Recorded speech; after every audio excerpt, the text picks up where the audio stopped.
Hey guys, are the most famous of the three sections because it has nothing but fighting that people love and adore to this day. And you can get into the series if you're a new fan that doesn't understand all of Dragon Ball Z. Dragon Ball Z Kakarot helps you explain with its storytelling and gameplay. So up first, the story of Dragon Ball Z Kakarot. The story of Dragon Ball Z Kakarot starts with the first arc in the Dragon Ball Z universe. So it covers all of Dragon Ball Z in that sense too. Meaning it covers the Saiyan Saga, Buu Saga, Cell Saga, and Android Saga. All the important story beats that our hero Goku faces with the evil forces of villains coming to destroy Earth, and his friends pretty much help him along the way. But at the centerpiece of it all is the Dragon Balls, which if you collect all 7, the dragon will be summoned and you are able to grant wishes. This is key throughout the story because, without spoiling anything, some people die and some people come back to life, that kind of thing. If you're able to collect them after that, the Dragon Balls separate for a year, and then after a year, you're able to resummon the dragon. So just imagine summoning a dragon after 1 year and getting whatever you want based off the wishes. And you get 2 wishes, not 1, you get 2, which is really cool and unique. Just to think if you had an Aladdin or Genie to be able to summon it, and you can use it as many times instead of just the 3 wishes. Oh well. But Goku and his friends are constantly fighting villains, and there's a lot of villains within Dragon Ball Z. And what's cool, what Bandai Namco, the developers and publishers of this game, they skipped over all what is called filler arcs, which means that you really don't have to worry about it. If you were to read it or watch it, you can technically just skip over those episodes because they don't really bring forth anything to the story. They're just there to buy time until the next big arc starts. Dragon Ball Z Kakarot skips over that, and you get to play all the important stuff that happened. And me as a fan appreciated that because it made me want to play more to see what happens. Again, even though I've seen it before, it's just more of a retelling to relive those moments of seeing certain scenes take place and appreciate that. There's even a show called Dragon Ball Z Kai where they skip out on filler too, but Kakarot itself skips even further than that. Like, they took out even more than what Dragon Ball Z Kai did, and it just goes to show that people really care about certain parts of the show that others didn't, and that's okay because you're not missing out on much, and you're still getting the same experience as everyone else. And it showed that in its anime-ish look, as the game looks perfect in that sense of its graphics of looking almost identically to the show. It was an awesome experience with an anime-ish game that I've had in a long time, maybe since Naruto Ultimate Storm, where Bandai Namco also made that game. So it just shows that they love putting care into the anime-ish looks for their anime games. And if you're an anime fan and you love these series, then you pretty much probably already appreciating what they are capable of doing, and it shows. And like, at times I would just stopped and like repeated what was on the screen and just enjoyed what was happening and had no problems with the way things looked. It almost looked kind of close to the show, which I appreciate as a fan. There is a ton of lore in this game as well for the Dragon Ball Z Kakarot game. It just, if you are a super fan and you've, let's say, read or watched Dragon Ball, some of that information is in this, and they expect you to know exactly what's happening. If you don't, then maybe that's your way of getting into the series more as you're new. And I think that's cool and unique, because it wants you to experience Dragon Ball as the entire show, not just the Dragon Ball Z section. Even though the fighting and whatever happening on the screen is Dragon Ball Z forefront, but there's so much more. You'll see it in just pictures or like people that you've never seen before, but for some odd reason Goku has this attachment to them. And if you've never watched the first section of Dragon Ball, which is called Dragon Ball, it could be confusing, but it could also open the door for you to go watch that, because honestly some people are just Dragon Ball Z fans and not Dragon Ball fans, which is not a problem whatsoever, because Dragon Ball Z is a little more heavy on fighting, while Dragon Ball is more comedy, happy-go-lucky Goku as a kid compared to him as a teenage male adult becoming to be a father. So the ultimate experience is there. You really just have to be the one to want to experience just the best way you can, and I think that was cool for what Bandai Namco had. Combat is something that is heavily known for the Dragon Ball games. You have to be able to pull out crisp moves, be able to do special moves, and that's what makes the gameplay fun, because it is just a fighter in a sense. Going back from Budokai to Tenkaichi to even Dragon Ball Z Fighter Z, which is the latest installment before Kakarot came out, was very crisp and very astonishing in the way it looks. And I have to say that Kakarot is still lives its those standards of big anime-ish battles, on screen, flying in the air, blast coming, and the way you put it together. But the overall controls of being able to do that is kind of awkward, because you only use circle to pull off those combos and not feel as dramatized. They didn't go deep into the controls. Also, if you want to do special moves like the Kamehameha Wave or Masenko, you had to pretty much just hit L1 and whatever you have it registered as to be able to pull it off. Of course, you can change where you put the registration of those special moves. It's just the fact that if you have the energy, which you have on the screen to your right, it shows you how much energy you have to be able to do those moves. You could just pretty much charge up and pull off those moves repetitively. There's not the traditional Budokai sense of push these certain buttons together in order to pull off special moves.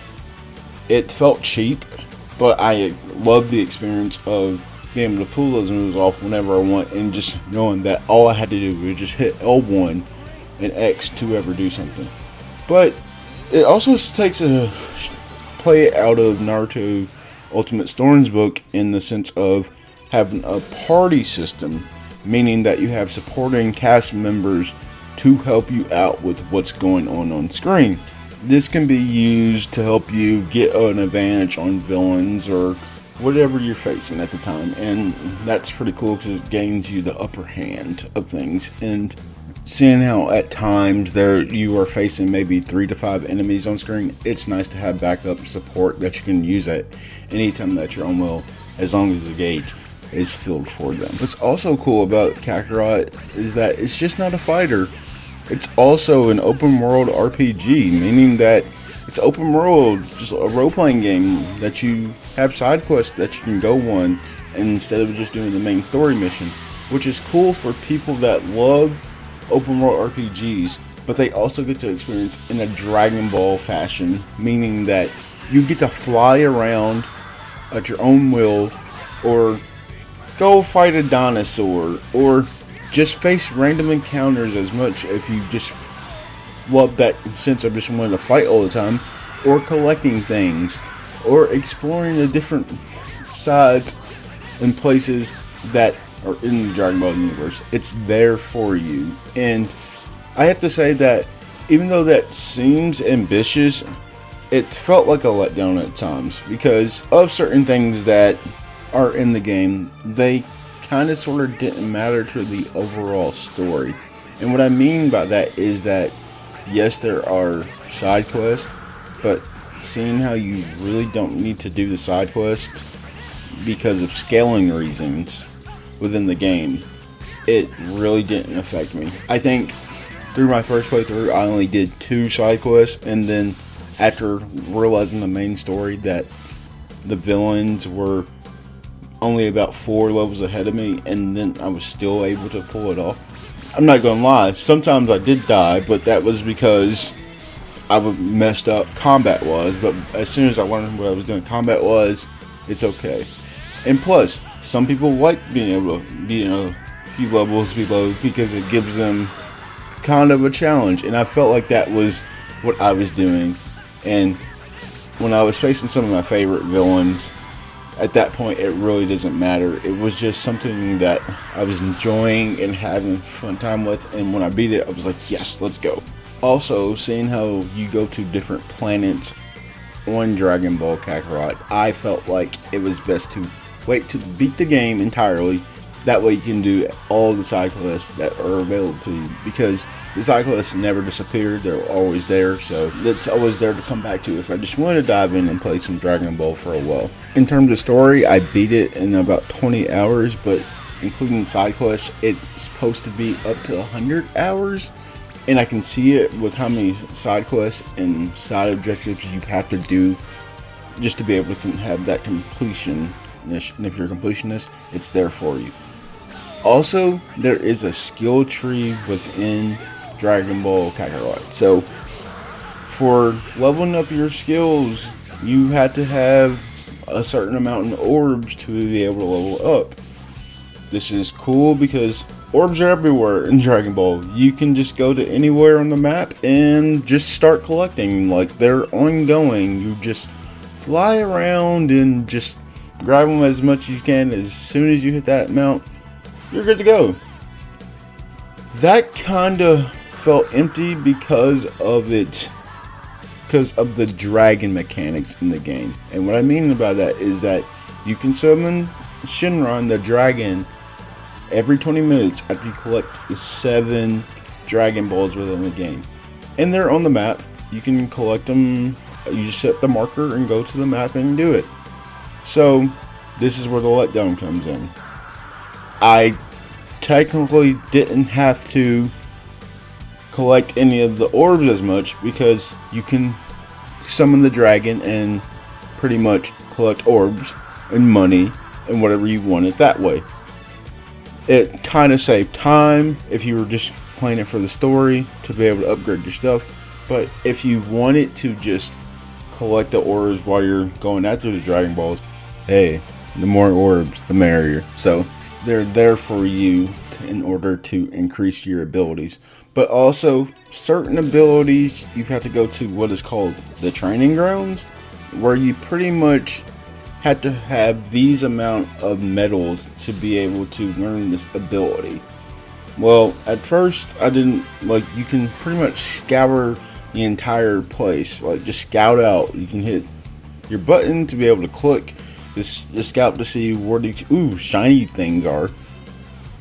But if you summon the dragon, you can pretty much get rare items and medals, so you can save time that way too. The dragon is really key in this game. It has been since the start, and me being a fan and knowing that, I figured I'd use it. It takes about 20 minutes or so for the dragon to actually come back into play. So once it scatters, you have to wait 20 minutes, so use it wisely. And like, I felt like I used it at the right times. But to know that to get to the next skills you need for the training ground, you just had to be certain recommended level and to learn those moves, which is cool. But it also puts a pause for you to have to experience the story, because certain abilities can't be learned until after you reach a certain level or beat a certain storyline and appreciate what has been going on without technically rushing all the way through the game, which is good. Because also there's intermissions, which means that after a story arc you can intermission and take a break and do side stories, and it's not all about the main quest. You can just take that break to be able to cook. Yes, you can cook in the game. Fish, which is an interesting experience that I wasn't expecting in this game, but it was fun, and I can do it. I would turn it on just to play the fishing mechanics, because you just see somebody wigging a tail to be able to fish, and it's Dragon Ball and it's supposed to be different. Or you can search the world and look at dinosaurs, because there's a lot of dinosaurs. But what is the main tedious thing in this gameplay is the random encounters. And what I mean by that is that they really don't matter in this game, besides just wanting to have a quick fight in order to brush up on your skills. But otherwise, they're kind of useless because you don't gain levels in the game. You don't gain experience whatsoever. You gain orbs, but like I stated beforehand, you can summon orbs with the dragon, and there's orbs constantly everywhere.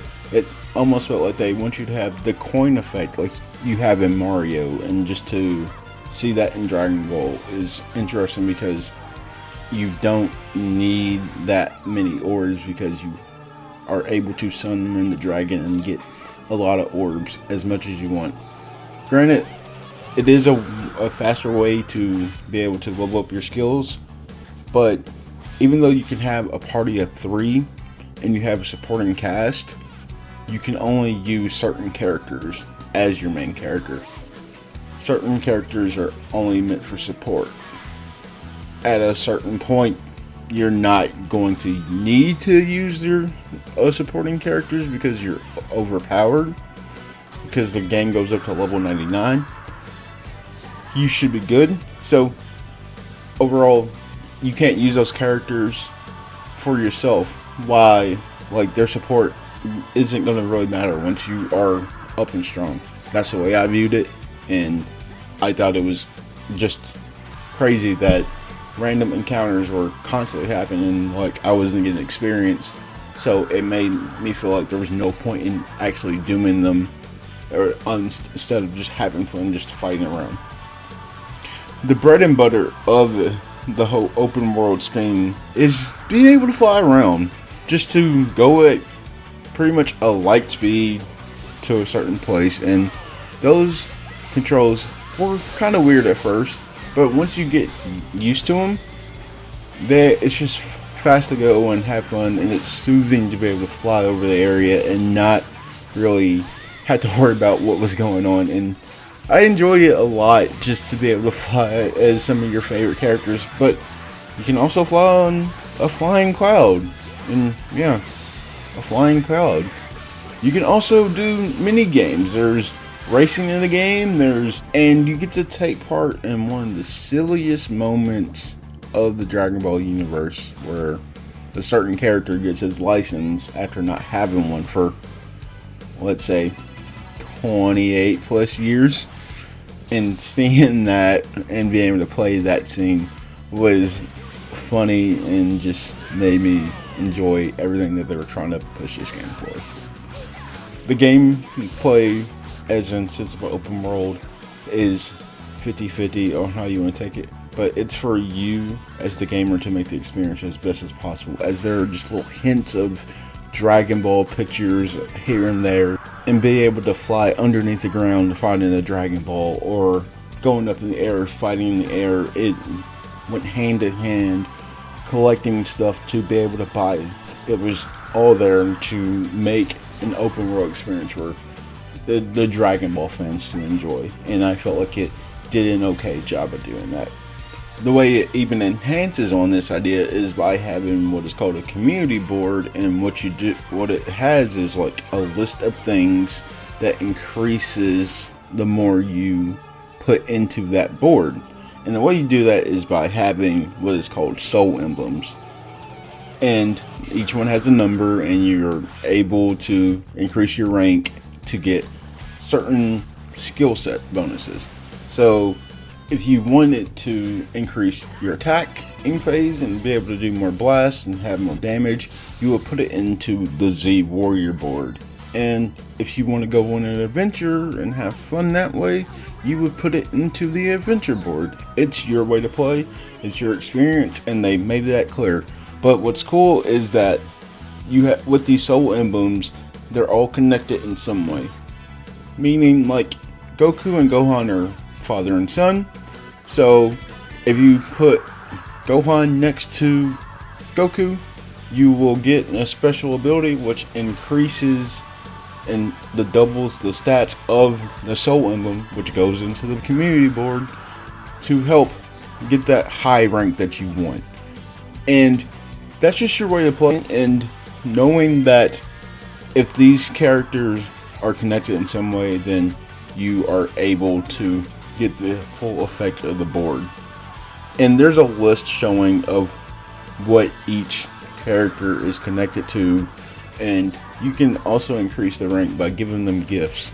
By giving them gifts, you're able to increase it and also get neat things that I haven't seen in forever, like the Dragon Ball Z card game. I saw that in the encyclopedia and was like, oh wow, that's cards that I haven't seen in forever. But it's just cool that for the overall experience, you get something beneficial by doing something within the game, and just it shows you that it is a true love letter for anyone that is a Dragon Ball fan of old and of new, as the more they learn as well. And that's what is cool, that this game was able to continue to grow even in its scaled attempt to be an open world RPG.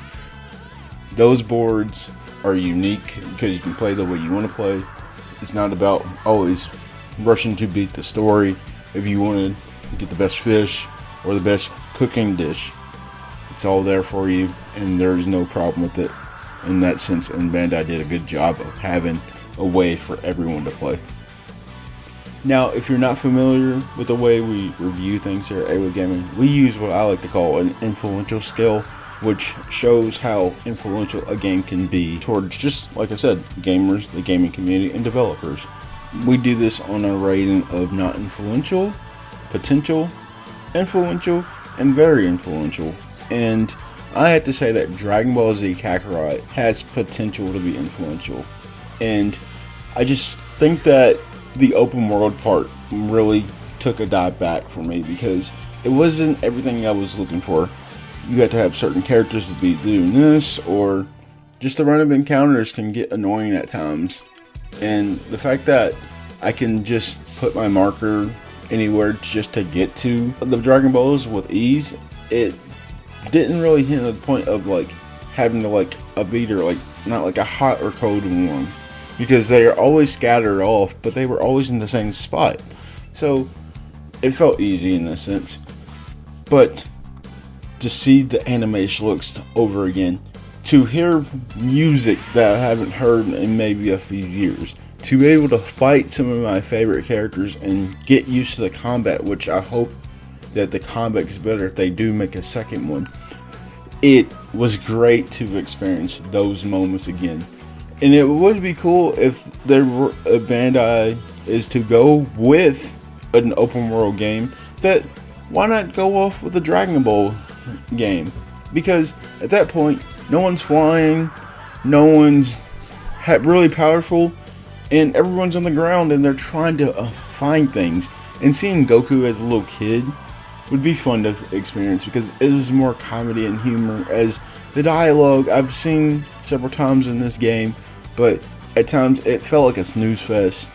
It could really draw me out, but seeing how there was a fast forward, it kept it going, and it made me push to enjoy everything that was in this game. And I thought it was really potentially good, and that they could go even further if they were go Dragon Ball Super, or even, like I said, Dragon Ball.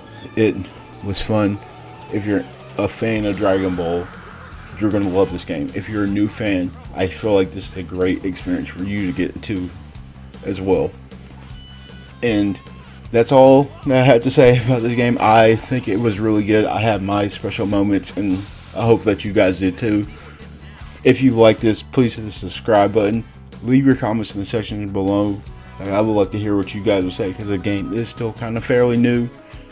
Also, hit the like button or hit that notification so you know when I'm going to post something. Thank you guys. This is the first one of the new year. There's more to come, and it's going to be a wild ride as new stuff comes, new games, and just to have fun, be able to do these reviews with you guys, and just to get your input and what you think. Thank you. This is Para AWOI Gaming. You all have a good one.